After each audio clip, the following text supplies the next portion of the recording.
ஆச்சி சமையல். இன்னைக்கு நம்ம பார்க்க போகிறது தமிழ் வருஷ பிறப்புக்கு இனிப்பு ரெசிபியாக வரகரிசி பாயாசம் எப்படி செய்கிறதுன்னு தான் பார்க்க போகிறோம்.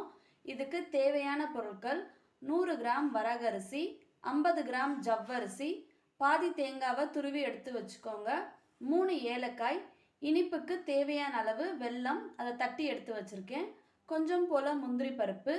வாங்க இந்த ரெசிபி எப்படி செய்கிறதுன்னு பார்க்கலாம். வரகரிசியை நல்லா கழுவிட்டு ஊற வைக்கக்கூடாது. தண்ணி எல்லாத்தையும் நல்லா வடிச்சிட்டு காட்டன் துணியில் விரித்து காய வச்சு எடுத்துக்கலாம். நான் அந்த மாதிரி செஞ்சு தான் எடுத்து வச்சுருக்கேன்.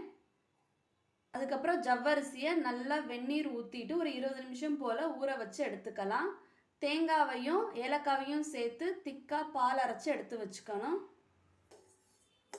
ஸ்டவ்வை மீடியம் ஃப்ளேமில் வச்சுட்டு நல்லா வாசம் வர அளவுக்கு வறுத்தெடுத்துக்கணும். நல்லா வாசம் வர அளவுக்கு வறுத்து விட்டாச்சு. இதை ஒரு பிளேட்டில் மாற்றிடலாம். ஒரு பேனில் 3/4 டம்ளர் போல் தண்ணி சேர்த்துடலாம். பொடிச்சு வச்சுருக்க வெல்லம் சேர்த்துடலாம். வெல்லம் நல்லா கரைஞ்சி வந்தால் போதும். வெல்லம் நல்லா கரைஞ்சிருச்சு. ஸ்டவ் ஆஃப் பண்ணிவிட்டு இதை வடிகட்டி எடுத்துக்கலாம். வறுத்து வச்சுருந்த வரகரிசி நல்லா ஆறிடுச்சு. அதை ஜாரில் மாற்றிட்டு ஒரு பல்ஸ் போட்டு எடுத்துக்கலாம். கொஞ்சம் கொரப்பாக அரைச்சி எடுத்துக்கணும். ஒரு பேனில் 2லேருந்து 2.5 டம்ளர் போல் தண்ணி சேர்த்துக்கலாம். நான் ஃபஸ்ட்டு 2 டம்ளர் போல் தண்ணி சேர்த்து கொதிக்க வச்சுக்கிறேன். தண்ணி நல்லா கொதிக்க ஆரம்பிச்சிருச்சு. இப்போ இது கூட நம்ம உடச்சி வச்சுருக்க வரகரிசி சேர்த்துடலாம். மீடியம் ஃப்ளேமில் நம்ம சேர்த்துருக்க வரகரிசி வெந்து வரட்டும். வரகரிசியை வறுத்துட்டு சேர்க்கறனால பாயாசம் நல்லா வாசமாக இருக்கும்.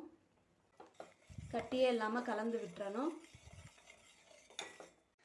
வரகரிசி சேர்த்து ரொம்ப கெட்டியாயிடுச்சு அப்படின்னா 1/2 டம்ளர் போல் தண்ணி சூடு பண்ணிட்டு சேர்த்துக்கலாம்.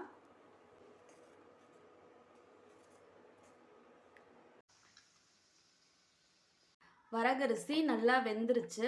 இப்போ இது கூட நம்ம ஊற வச்சு வச்சிருக்க ஜவ்வரிசி சேர்த்துடலாம்.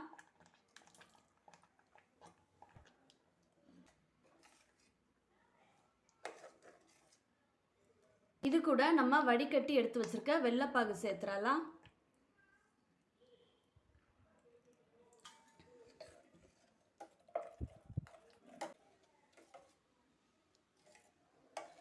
இது மீடியம் ஃப்ளேமில் 1 நிமிஷம் போல் கொதிச்சு வரட்டும். 2 நிமிஷம் போல் கொதிச்சு வந்துருச்சு.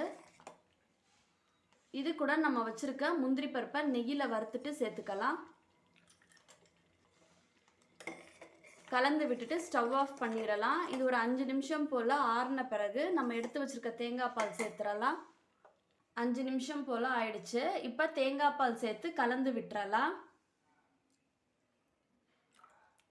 சூடோட தேங்காய் பால் சேர்த்தோம் அப்படின்னா முறிஞ்சு போயிடும். அதனால தான் ஒரு 5 நிமிஷம் கழித்து ஆறின பிறகு சேர்க்குறது. அவ்வளோதான், நம்மளோட ஹெல்தியான வரகரிசி பாயாசம் ரெடி ஆயிடுச்சு. இதை சூடாகவும் எடுத்துக்கலாம். அப்படி இல்லைன்னா ஃப்ரிட்ஜில் வச்சுட்டு சில் பண்ணிவிட்டு எடுத்துக்கலாம். இந்த தமிழ் புத்தாண்டுக்கு இந்த ரெசிபியை நீங்களும் உங்கள் வீட்டில் மறக்காமல் ட்ரை பண்ணி பார்த்துட்டு கமெண்ட் செக்ஷனில் எப்படி இருக்குன்னு சொல்லுங்கள். தேங்க்ஸ் ஃபார் வாட்சிங்.